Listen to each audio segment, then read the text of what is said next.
du côté de la régie alors enfin dañuy daal di ñëw si benn mbir mooy Macky Sall ginnaaw bu mu daal di absenté tey si dialogue moom ak waa këram mais danoo seetlu ni moom ak waa këram rek ñoo ñëwul parce que tellement y avait pas mal ñi nga xam ni itam ñoo nekkoon si moom te daal ñëw wii si boobu si wootee ki nga xam ne moo di le président Bassirou Diomaye Diakhar Faye bi bokk na si ñoom Abdoulaye Daouda Diallo mu doon loo xam ni itam peut-être bett na ñu bëri bokk na si ñu ko gënoon jege franchement ses proches collaborateurs tey à part peut-être Abdou Mbow ak Esta Sall ñoom leen fa gisul mais ñoom ñëpp ñëw neen concrètement Arfan lii lan lay traduire est-ce que ba tey Macky Sall décision bi nga xam ni itam jëloon na ko fustigeant daal di ñëw bañ a ñëw si li nga xam ne que moo di dialogue bi cet ordre peut-être a été peut-être nga jàpp ni suivi ou pas par ses peut-être je ne dirais pas sympathisants mais ñi nga xam ni itam ñooy di ses proches collaborateurs.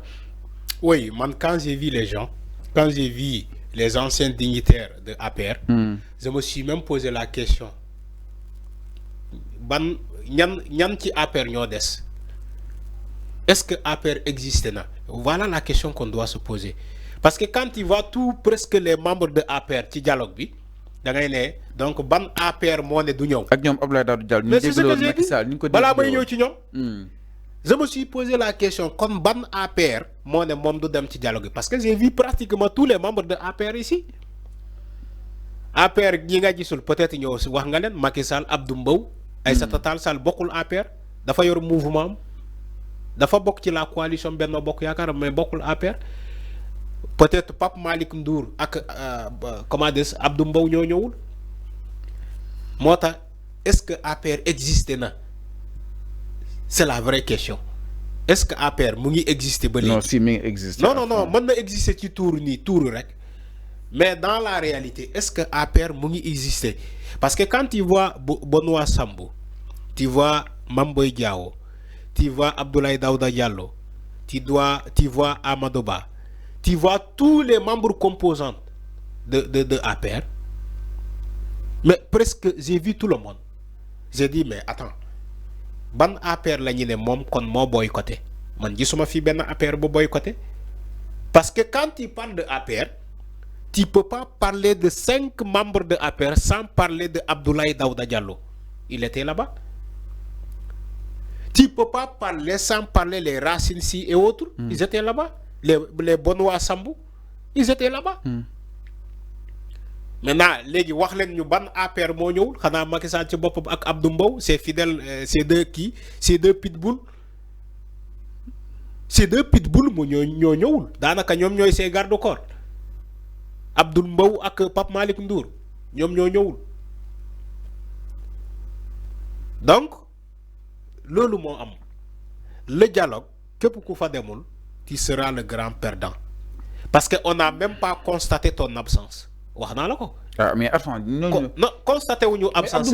Est-ce que manqué wu fa Esta Sall c'est-à-dire les vrais peut-être opposants ñoo xam ni itam peut-être ñi ngi opposé ak le régime de Pastef à l'Assemblée nationale parce que tey ñi gis nii gëj na leen gis Abdoulaye Daouda Diallo gëj ñu ko gis entre autres ginnaaw ba fi ki nga xam ne que moo di le président. gis nga ñi manqué yëpp ñoom ñëpp bu ñu fa nekkoon kenn du am droit à la parole Abdou Mbow duñu ko jox parole. Parce qu'il n'est pas le supérieur de Benno Bokk de APR ñi war a jël kaddu gis nga leen jël nañu kaddu pourtant am nañu ay figures emblématiques yu fa nekkoon ci dialogue bi jëluñu kaddu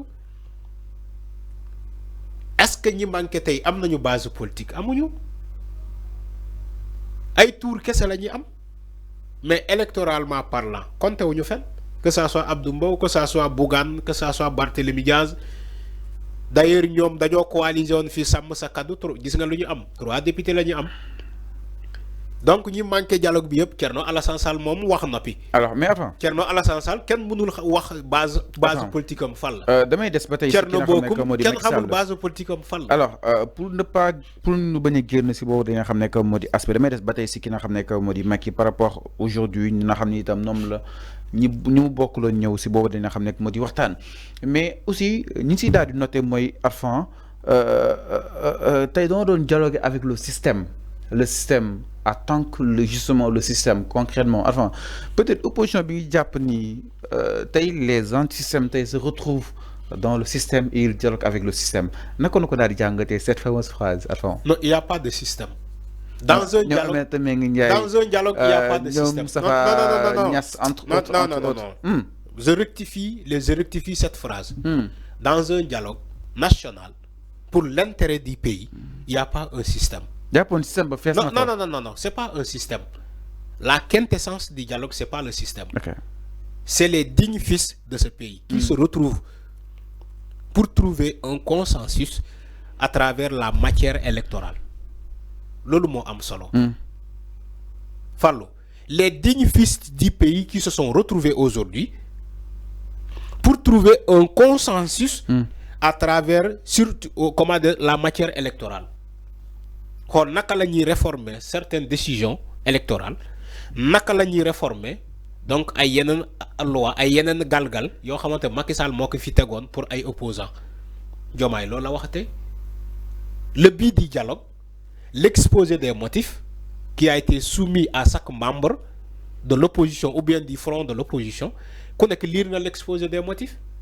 Ni doy na len ñew nañu, ñeneen ñi pour des questions politiques ñu ne duñu ñew. Ñeneen ñi tour jambour la ñu ne mom la ñuy waxtané té kenn gisu ko fa. Donc l'exposé des motifs a été clair. Kaay leen ñu waxtaan. Diomaye, le président de la République, il a dit, man je l'ai écouté. Dialogue bi, c'est pour l'intérêt du pays. Mon dialogue bi, il faut tourner autour d'un ensemble. Moi, le Bok, moi, Sénégal. Il a précisé. Dialogue bi, il faut tourner autour d'un ensemble. Moi, le Bok, nous Bok, moi, Sénégal. Diomaye Nelen, on va donc départager les différents départements, les différentes commissions de dialogue, mais ak dialogue bi lumu xumbu ak lumu reuy reuy ak contentieux lumu am yeen ñi wara nek ci commission yi bu len faté ni que c'est l'intérêt bu len faté Sénégal. Diomaye a précisé sur ça. Bu len faté Sénégal. Donc man je ne vois pas le système que tu parles. Dans un dialogue national, il n'y a pas de système. Tu sais pourquoi il n'y a pas de système? Tous les acteurs se retrouvent. C'est pas seulement le système, la politique seulement qui est allé à ce dialogue. Non. On voit la société civile. Il y a la société civile. Il y a les guides religieux, les maisons religieuses. On a vu comment le représentant donc, des familles religieuses catholiques. Il y a le représentant des familles religieuses musulmanes. Okay. Donc, il y a un dialogue. Maintenant, pourquoi nous parler d'un système? Il n'y a pas de système. Il n'y a pas de système. Il n'y a qu'un rassemblement, un consensus. Sama waji nak gis nga Abdoulaye Sow. Abdoulaye Sow. Pourtant, c'est un membre de APR. Merci la régie. Il est allé à ce dialogue-là. Alors, avant, alors avant, sinon nous, Barthélémy Diaz, moom nee na ñu xaar ko. Moom ki nga xam ne que moo di justement Barth léegi itam du côté de la régie exactement ginnaaw ponk bu nu mel.